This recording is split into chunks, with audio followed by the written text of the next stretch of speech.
Fala galera, tudo bem? Sou o professor Roberto Falcione, professor de História. Em nome da Secretaria de Educação, sejam todos bem-vindos para mais uma aula de História. Hoje vamos fazer uma duplinha. Nosso tema hoje, aula sobre os fenícios e os persas, mas antes eu vou deixar dois recados muito importantes. Vocês estão utilizando agora o sistema do Classroom, as atividades é o que garante agora a presença de vocês. Não existe mais aquele link que era único, individual sobre a presença. O outro recadinho muito importante, se você utiliza material impresso, está assistindo às aulas pela televisão, também saiba que você pode, se tem condições, se tem acesso, se tem internet, pode utilizar também o Classroom. Um não inibe o outro. Fica bacana você começar a conhecer também um pouquinho do sistema do Aula Paraná. Tudo bem? Galera, bom estudo para todos nós e sejam bem-vindos. E um bom estudo para todos nós aí. Vamos embarcar nessa aí para nós trabalharmos então esse tema aí, fascinante aí, que vai dar muita história para a gente contar aí. Vamos lá, embarquem nessa. Vou apresentar para vocês nossos dois objetivos. Primeiro, reconhecer as principais características da formação das civilizações fenícia e persa na Antiguidade. 2, apontar as especificidades de cada civilização em seu contexto histórico e social. A gente sempre começa a nossa aula trazendo uma problemática em relação ao nosso tema de hoje. Eu trago para vocês uma imagem que eu gostaria de analisar junto com vocês. O que vocês imaginam que poderia ser essa imagem? Como que vocês poderiam descrevê-la para mim? Né? Como que vocês poderiam identificar o que ela está representando? O que vocês imaginam que ela pode ser? Dentro da imagem, o que vocês observam? Parece que tem dois desenhos muito separados, inclusive, né, galerinha? E aí, o que vocês acham? Vou trazer uma outra imagem para vocês agora. Essa segunda imagem, você saberia dizer do que se trata? Tá um pouco mais fácil, né, galerinha? Dá para identificar melhor aqui, inclusive, né? Eu vou trazer para vocês agora a explicação. São duas fontes históricas relacionadas à civilização fenícia na Antiguidade. Na primeira imagem, nós temos uma moeda fenícia. Parece uma rocha, né? Mas não é. É uma moeda fenícia com um barco fenício na frente. E embaixo, nós vamos ver aqui, que está relacionado à mitologia fenícia e também grega. Já vi também esse animal, né? Esse ser mitológico chamado hipocampo, dentro da mitologia grega, mas ele também é da mitologia fenícia, ok? Já a segunda, né, essa daqui, é um relevo do século II a.C., né, esculpido a imagem de um barco mercante relacionado ao comércio, né, marítimo, encontrado numa antiga cidade fenícia, chamada Sidon. Hoje ela está no Museu Beirute do Líbano. E aí? Vamos retomar rapidinho aqui, galerinha do sexto ano, o que nós estudamos na aula passada sobre os hebreus. Vocês viram que eles tinham uma origem mesopotâmica, eram, né, próximo da cidade de Ur. Há um momento bíblico, né, uma passagem bíblica chamada Santa Aliança, que nós utilizamos como uma espécie de um conceito histórico para entendermos essa migração de um povo seminômade pastor para uma civilização sedentária, próximo das margens do Rio Jordão, na famosa Terra Prometida. Depois acontece aquela migração para o Egito Antigo, período do Êxodo, a fuga deles, um outro período de forma de governo. Aí eles retomam novamente a região, né, de Canaã, que termina, a gente parou na monarquia, falamos um pouquinho da religião hebraica, era um conteúdo extenso para uma aula só, a gente teve que parar ali, comentamos até que tinha a chamada diáspora judaica, quando os judeus se espalharam pelo planeta no ano 70 depois de Cristo, uma revolta judaica dentro do Império Romano. Deixei como dica, inclusive, quem se interessou pelo conteúdo, colocar aí na internet, se pode, se tem acesso, porque em uma aula é o que a gente pôde parar historicamente, mas, poxa vida, é pano para manga, daria para nós continuarmos, chegarmos até a Segunda Guerra Mundial, como diz o outro ali, passarmos ali na formação de Israel depois de 1948. Bom, e agora? Nossa aula de hoje, vamos estudar a localização e formação dos fenícios, o comércio marítimo. Vou trazer para vocês uma história muito bacana, me chama muita atenção, a Púrpura de Tiro. Ô, louco, senhor, o que é isso? Aí nós passamos para as colônias, né, e a escrita fenícia como um legado. Aí nós vamos para uma segunda civilização. Os persas, vemos a formação, a administração que eles organizaram e terminamos ali com a Guerra Médica. Também, para uma aula, nós enxugamos, colocamos alguns momentos históricos, né, que poderíamos destacar, tanto que o nome da aula, né, está ali como formação e períodos históricos, então tivemos que fazer uma seleção junto com os técnicos de história, escolhemos ali o que poderíamos trabalhar em uma aula, mas pô, é conteúdo assim, primeiro que não dá para esgotar, mas é conteúdo que daríamos para nós conversar aí uma semana, aí, como diz o outro.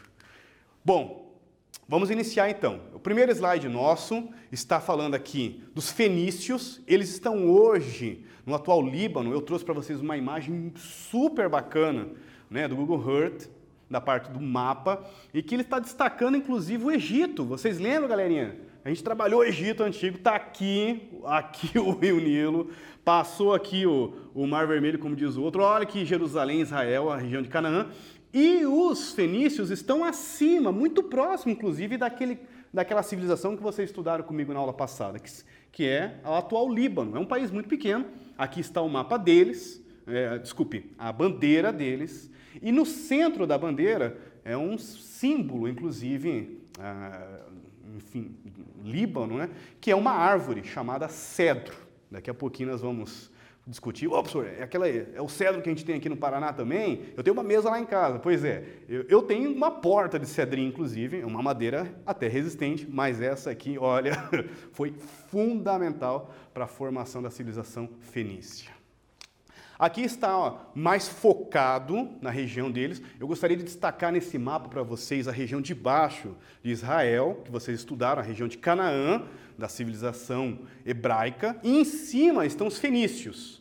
E nessa formação, eu gostaria de destacar para vocês 3 cidades, Biblos, Tiro e Sidom. São cidades-estado independentes, mas eles estão numa região com algumas características que nós podemos apontar como semelhantes, e por isso que colocamos as 3 cidades como cidades da civilização fenícia.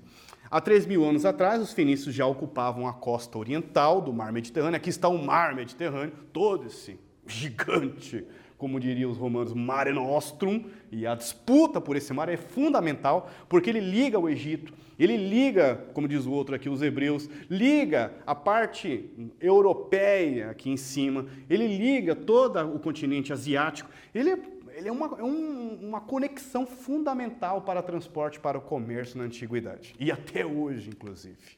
Novamente, aqui a região atual Líbano, antigos fenícios, e destaco 3 cidades, Biblos, Sidom e Tiro. A estreita faixa de terra que os fenícios ocupavam era abundante em cedro, uma árvore que fornecia uma madeira resistente para construções eficientes de navios comerciais e de guerra. Tá, o que acontece? A região é muito montanhosa e não tão propícia para a agricultura, né? Apesar, como diz o outro, algumas civilizações aqui na América criaram aquela chamada curva de nível, né? E cortaram ali a montanha e deu para plantar.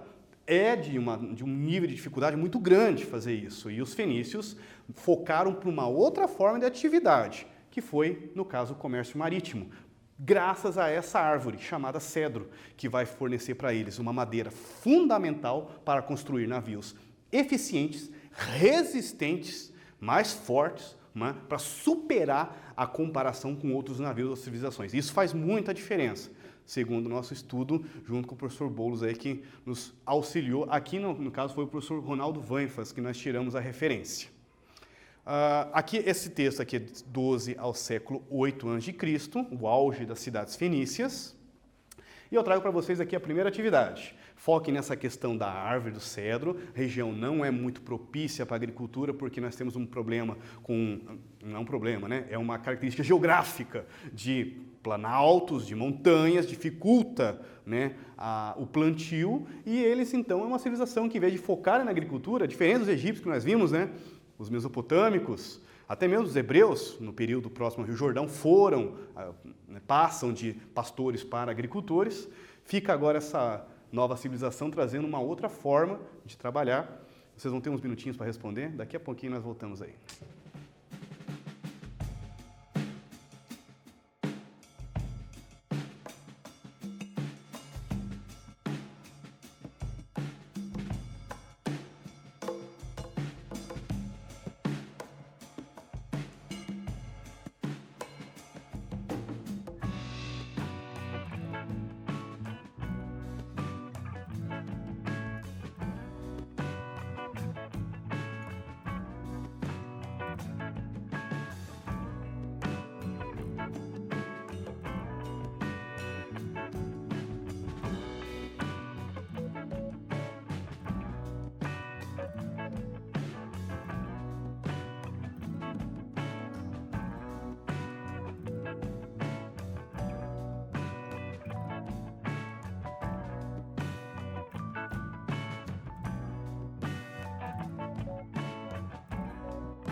Voltei, galera. E aí?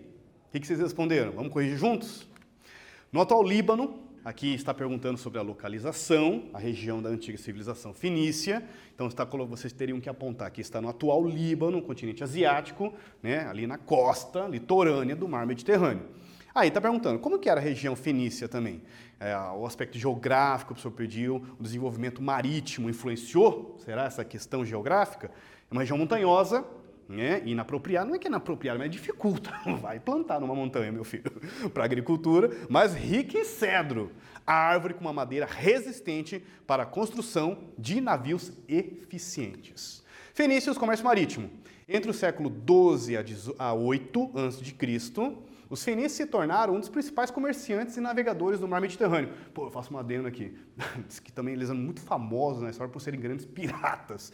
Se você, vamos dizer aí, um grego, um egípcio, está curtindo ali o mar Mediterrâneo, fazendo a sua venda do seu produto, do seu vinho, do seu azeite, sabe Deus, do seu papiro. Se você assim, passasse a se encontrar com um navio fenício, tinha que torcer muito para que não fossem piratas. Eles também eram muito conhecidos por pirataria no mar Mediterrâneo. Comerciantes, mas tem que torcer que eles eram comerciantes e navegadores do mar Mediterrâneo. Comercializavam produtos como azeite, cereais, vinhos, perfumes, joias, pedras preciosas, tapetes, tecidos, lã tingido na cor púrpura, e daqui a pouquinho nós vamos comentar sobre isso, essências aromáticas, incensos, armas decoradas, prisioneiros de guerra vendidos como escravizados. Eu trago aqui uma imagem de um navio, são restos originais de um barco fenício chamado Mazarronla. Está no Museu Nacional de Arqueologia Subaquática de Cartagena, na Espanha. Professor, fenícios, como é que foi parar na Espanha? Nós já vamos trazer essa resposta também. Vai ser muito interessante sobre as colônias fenícias, cidades-colônias. O que eu queria trazer aqui nessa imagem, e, poxa, eu trago uma dica aí, uma ideia bacana para você que está em casa, quem pode, quem tem acesso à internet, digita aí, cedro do Líbano. Vai ver uma árvore cheia de nós, lembra quase que um pinheiro do frio, não a nossa araucária, sabe? Porque eu imaginava que era uma espécie de um cedro que nós temos aqui, o cedrinho, né, o famoso cedrinho paranaense, região também de Mato Grosso do Sul também tem muito, que é aquela árvore alta, como diz o outro, parece um eucalipto. E o cedro do Líbano, não, ele é baixo, cheio de nós. Como é que construíam navios? Está aqui a resposta. Não são gigantes navios, não podemos imaginar navios semelhantes, né, enfim, aquele período dos portugueses ou grandes navios. São barcos super resistentes, né, com uma madeira que, se entrar numa colisão com outro barco que não tem uma madeira resistente, você já vai ter uma vantagem, você vai chegar, vai impactar, e se você é um pirata, você já vai, como diz o outro, naufragar o outro navio. Eles tinham um sistema aqui de frente com o navio, como se fosse um sistema de ataque, para entrar mesmo e, como diz o outro, prejudicar a embarcação, o casco do navio, que fosse adversário, se fosse uma questão de pirataria, mas a questão é por serem navios resistentes e que suportassem também o peso de comércio, de produtos também para comercializar, né? Essa próxima imagem, esse próximo slide, trago para vocês aqui uma super curiosidade, chamada púrpura de Tiro. É uma tinta de cor avermelhada, quase é uma púrpura, quase um roxo, né? Mas é mais um avermelhado. Tá? Ele é extraído de moluscos, tá? Encontrado ao longo do mar Mediterrâneo, foi extinto praticamente, já é quase um animal extinto, possui uma característica especial, não desbota e ainda fica mais forte com o passar do tempo. Era extraído pelos fenícios da cidade de Tiro, caríssimo, né? Tinha um alto valor comercial. E por quê? Não dá para, como diz o outro, pegar uma tinta vermelha de outro lugar? Exatamente aí está o problema. Por que será que os portugueses, quando chegaram aqui na América, viram aquela madeira chamada pau-brasil, ficaram, ó, sorriso lá em cima, acharam as galinhas de ovo de ouro, como diz o outro? Porque a tinta vermelha, hoje está fácil, uma indústria química, né, com uma química, produz a cor vermelha, mas lá na antiguidade, quando não se tem ainda um conhecimento químico para se produzir uma tinta vermelha, como que se produz? Somente da natureza. Se não tem de onde tirar, não tem o vermelho. E quando se encontra de onde tirar o vermelho, vira uma espécie de uma tinta uma característica fenomenal, peculiar, ou até mesmo, no caso aqui nosso, elitizado, como eu vou ler para vocês agora. Era raro, era caro e era raro. Somente pessoas ricas utilizavam vestimentas tingidas com essa cor. Na época do Império Romano, olha que curiosidade bacana, apenas os imperadores tinham o direito, chegou a virar uma espécie de status, a utilizar vestimentas com a cor púrpura. Aqui está um molusco, né? 2 múrex usados na antiguidade para tirar a púrpura de Tiro. Bom, outro conteúdo dos fenícios são as chamadas colônias. Para eles conseguirem fazer funcionar esse sistema comercial, longo inclusive, em toda a costa do mar Mediterrâneo, eles vão fundando cidades-colônias para posto comercial, para abastecimento, né? Enfim, para facilitar o comércio. Então, essas cidades-colônias vão atender o comércio marítimo, abastecer os navios, como o professor Roberto comentou, e uma se destacou na história, chamada Cartago, no norte da África, fundada em 814 a.C., próximo de Tunis, hoje atual capital da Tunísia. Trago 2 imagens atuais de ruínas da cidade de Cartago, né? São sítios arqueológicos.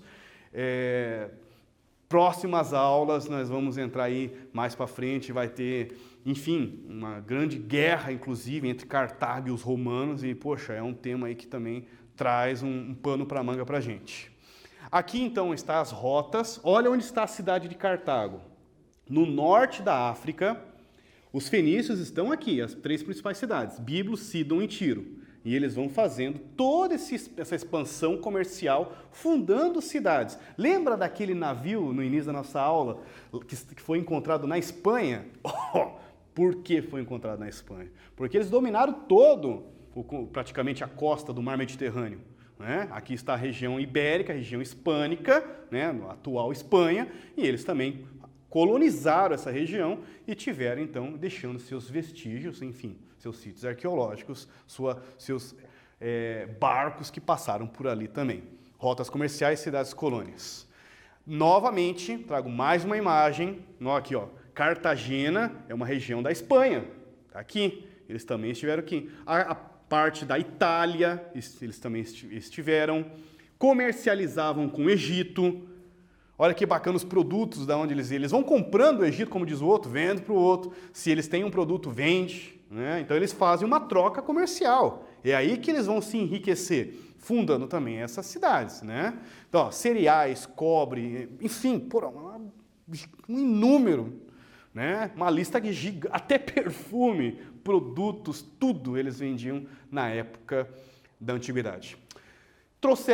Deixaram um super legado da história, o alfabeto. Vocês viram nas aulas passadas o alfabeto egípcio, né, o hieróglifo. Vocês estudaram com o professor Roberto o alfabeto mesopotâmico, cuneiforme, que era uma espécie de uma cunha. Eram símbolos, né, quase que criptogramas, né, e que representavam, às vezes, até um símbolo representava alguma coisa, uma ideia, quando tinha que unir alguns símbolos. O que os fenícios fizeram foram criar uma escrita mais simples, né, prática e fácil, para facilitar, inclusive, o comércio e o desenvolvimento com os egípcios, com os mesopotâmicos. Essa escrita era fonética, ou seja, ela registra sons. Né? As letras registram sons, não é um símbolo representa uma palavra ou um nome, um animal, por exemplo. Né? Vocês viram comigo aquele símbolo, representava a letra N, que representava o Nilo, no Egito. Não são símbolos representando. Aqui são letras representando sons. E se você observar, galerinha do estúdio dando foco para a gente aqui, as letras são muito semelhantes, inclusive algumas que utilizamos hoje. E se coloca na história que o alfabeto fenício foi o que deu o primeiro passo para surgir as línguas que nós colocamos como as neolatinas, a nossa língua, a portuguesa. Juntando com as vogais gregas, a E, I, O, U, depois tem, né, enfim, a civilização romana, que vai pegar e vai criar o latim, e do latim vem as línguas neolatinas. português, espanhol, italiano e francês. Então nós temos aí uma origem ligada aos fenícios. Olha que bacana. Você fica olhando assim, pô, mas por que estudar história? Está aqui a origem, ou melhor, a influência da nossa língua junto com o alfabeto fenício. Vamos pegar aqui uma letra aqui, parece, ó como é que o R lembra muito. O Q é completamente semelhante. O S lembra o R, na verdade, mas tem o X, o W, olha que interessante, apesar de ser o S, mas ele tem uma semelhança com a nossa língua. Vamos lá. O K, olha aqui, também é muito semelhante. O O, né? São M, ó o N, o M e o N é o mesmo MN, o L também, olha que interessante. O K só é colocado aqui um espelhado, né, como diz o outro. Bacana. Texto fenício, rei Quilamua, Museu de Pérgamo, Berlim. Vocês vão ter uma atividade, como que eram as colônias, e vocês têm que apontar também a importância do comércio e qual que é a relação com o alfabeto fenício. Vão ter uns minutinhos para responder, daqui a pouquinho nós voltamos, combinado?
Voltei, galera? E aí? Vamos corrigir juntos? Opa, desculpe. As colônias eram cidades comerciais voltadas para atender esse comércio marítimo e abastecer os navios fenícios. Sim, é possível fazer essa ligação, né, entre o comércio e o surgimento do alfabeto. Por quê? Porque ele era simples, prático para se aprender, né, para se registrar as trocas comerciais com outros povos na antiguidade. A partir de agora, começamos uma nova civilização, não é mais os fenícios, são os persas. É uma civilização também próxima, que vai criar um gigante império e vai dominar toda a região que vocês conhecem, que vocês já estudaram, inclusive da Mesopotâmia. Lembra da aula passada dos hebreus? Quem libertou os judeus ali daquele período histórico chamado cativeiros da Babilônia? Exatamente, são eles, os persas. Vamos lá. Então, ocupavam o planalto da região do Irã, atual Irã, né, desde 1500 a.C. Os persas se basearam na agricultura e também na pecuária, como atividades comerciais, mas é o Ciro que vai dar aquele start, como diz o outro, né? Que vai criar um sistema gigante de império, vai expandir seus domínios, e esse domínio também, como diz o outro, rende, né, também financeiramente para o império. Comandou a expansão persa, iniciando a formação de um grande império, em 539. E aí? O Império Persa se tornou tão grande que precisava ser dividido para fazer a sua administração. Essas divisões são chamadas de satrápias. No reinado de Dário foram cunhadas moedas de ouro e prata, e para ajudar a fiscalizar todas essas regiões dominadas, foram nomeados funcionários chamados olhos e ouvidos do rei. Trouxe para vocês aqui um relevo do Dário I, que fez essa, vamos dizer assim, essa característica de executar, fiscalizar líderes locais chamados olhos e ouvidos do rei.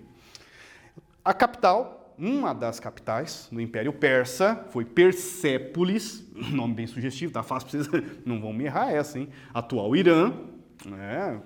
Uma cidade linda, com grandes palácios. Vocês veem aqui um sítio arqueológico que você consegue imaginar que tamanho que eram esses palácios, né? Uma coisa linda.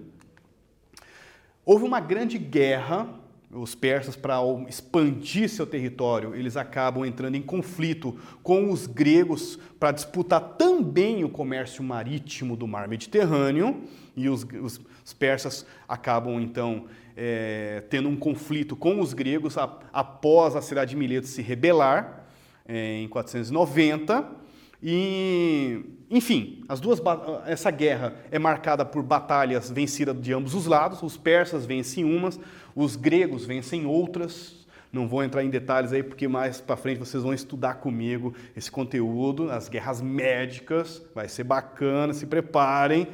E, enfim, houve a derrota dos persas, foram derrotados pelos gregos. Houve até um acordo, em 448 foi assinado a Paz de Cálice, e isso enfraqueceu o Império Persa, facilitando para que os macedônios, uma outra civilização, dominassem eles em 330 a.C. A religião dos persas é chamada de zoroastrismo por causa do seu filósofo, do seu fundador, do seu pensador, do seu religioso central, que fundou, chamado Zaratustra, ou Zoroastro, o nome dele. E ele colocava uma ideia de um deus chamado Ahura Mazda, criador do universo, com seus filhos, Spenta Mainil, que era contra um poder maligno chamado Angra Mainil, com seus espíritos. Uma atividade para vocês aqui, o que eram as satrápias, como que o imperador persa fazia essa organização, vocês vão ter uns minutinhos para responder. Daqui a pouquinho nós voltamos.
Voltei, galera. E aí? Vamos corrigir essa junto comigo. O Império Persa se tornou tão grande que foi dividido em satrápias, inclusive o governador era chamado de sátrapa, o administrador dessas regiões administrativas, né, uma espécie de províncias. Para garantir suas decisões, foram executadas, que fossem executadas, né, que funcionasse tudo num império gigantesco. Como é que um imperador vai dar conta disso daí? Ele nomeava líderes locais, o Dário I, que criou essa ideia, de funcionários reais chamados olhos e ouvidos do rei. Não coube na nossa aula, mas eu vou fazer uma rápida fala. Os persas, para dar conta de tudo isso, criou uma espécie de uma estrada real e um sistema que a gente pode chamar de correios da antiguidade. Era uma espécie de cabanas que tinha um cavaleiro, o seu cavalo descansado, esperando a mensagem, enfim, né, do sátrapa, do imperador, né, persa. Chegava um cavaleiro com a mensagem, entregava a mensagem para aquele cavaleiro que está descansado, e ele, como diz o outro, 30, 40 quilômetros, até o cavalo aguentar, chegava no outro espaço, e nessa estrada real, com uma boa pavimentação, e com esses cavaleiros descansados, com seus cavalos descansados, ele conseguia diminuir o período de mensagem, que gastaria meses para se chegar até o imperador, de uma distância do império até ele, encurtava para, inclusive, dias. Isso facilitava também o sistema de comunicação. Eu trago essa informação bem bacana aí sobre o Império Persa. Bom, vamos responder essa junta aí. Galerinha de Curitiba, todo o Paranazão aí dos sextos anos, mas também de Curitiba, eu já vi que estão acompanhando junto comigo, acertando alguns quiz aí, né, Gustavo? Vamos ver se vocês estão bem atentos comigo aí. Qual o nome da árvore que está estampada na bandeira do Líbano? Essa árvore é encontrada em abundância na região dos fenícios. Letra A, bracatinga. B, jacarandá indiano. Letra C, cedro. Ou letra D, eucalipto. E aí? O que vocês acham? Letra A, B, C ou D? Muito bem! Muito bem! Você acertou, galerinha! Letra C, cedro de bracatinho, vai fazer lenha, vai fazer fogo, de certo agora. Muito bom! Número 6, vamos junto comigo. Nome da capital persa com grandes palácios citados em nossa aula de hoje. Cidade de Atenas, Persépolis, Cartago ou Tiro? Tiro? Porrada de bomba? Não! E aí? Qual que é? A, B, C ou D? Muito bem! Acertou de novo! Hoje vocês estão acertando, mas como que você sabe? Você está esquecendo que eu tenho um poder aqui de telecinese? Eu estou primo da Jean Grey, tá achando o quê, meu amigo? Que é do X-Men. Letra B, Persépolis. Vocês estudaram comigo hoje, galerinha. Fenícios, localização, formação, comércio marítimo, trouxe umas curiosidades, a púrpura de Tiro, as colônias, dos persas, a formação, a administração, a guerra médica. Nós vamos aprofundar um pouquinho mais para as próximas aulas. Fecho as referências e, muito obrigado a todos vocês aí, um abração, todos os alunos dos sextos anos, todo o nosso Paraná, como diz o outro, de Maringá, fechar ali a Pato Branco, depois da Iguaçu, até aqui em Curitiba. Um abração a todos vocês. Bons estudos e como terminamos nossa aula, foco no estudo, galerinha. Força, fé no coração. Até a próxima, valeu!